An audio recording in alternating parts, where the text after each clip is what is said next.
हलाल शब्द आपने सुना ही होगा। इस शब्द का अर्थ होता है स्वीकार्य या जायज या फिर वैध। देश की कुछ कंपनियां ऐसी हैं जो खाने पीने की चीजों के लिए हलाल सर्टिफिकेट जारी करती हैं। यूपी में हलाल सर्टिफिकेशन को लेकर एक मामला दर्ज किया गया है और जांच शुरू की गई है। इस मामले में जगह जगह छापेमारी की कार्रवाई की जा रही है। एसटीएफ यानी स्पेशल टास्क फोर्स की एंट्री भी इस मामले में हो चुकी है और यूपी में अब ये पूरा विवाद तूल पकड़ता हुआ दिखाई दे रहा है। अलीगढ़ में हलाल प्रमाणन वाले उत्पादों की तलाश में छापेमारी की गई। औषधि विभाग के द्वारा महानगर में कई दुकानों से सैंपल कलेक्ट किए गए। ऐसा केवल अलीगढ़ में ही नहीं हुआ, यूपी के कई और शहरों में भी ऐसी छापेमारी की गई है। लखनऊ में एफआईआर दर्ज होने के बाद पूरे प्रदेश में योगी सरकार ने हलाल प्रोडक्ट को बैन कर दिया है।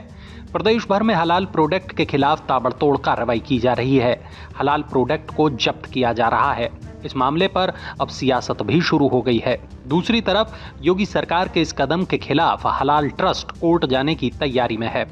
जो एफआईआर की गई है उसमें कहा गया है कि इन उत्पादों के जरिए एक मजहब विशेष को लुभाने की कोशिश की जाती है। सर्टिफिकेट के लिए आर्थिक लाभ लेकर छल किया जाता है। प्रोडक्ट की बिक्री बढ़ाने के लिए फर्जीवाड़ा किया जाता है। लोगों की आस्था के साथ खिलवाड़ किया जा रहा है। निर्धारित मानकों का पालन सुनिश्चित कैसे होगा?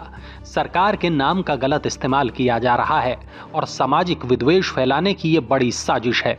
ऐसे तमाम सवाल और आरोप हैं जो इस एफआईआर में लगाए गए हैं। आपको बता दें कि हलाल शहद से लेकर हलाल चीनी तक और हलाल चाय से लेकर हलाल बिस्किट तक बाजार में उपलब्ध हैं। इसके अलावा हलाल तेल, हलाल साबुन, हलाल टूथपेस्ट और हलाल दवाइयाँ भी बाजार में मिलती हैं। रिपोर्ट बताती है कि साल 1974 से भारत में ऐसे सर्टिफिकेशन की शुरुआत हुई थी।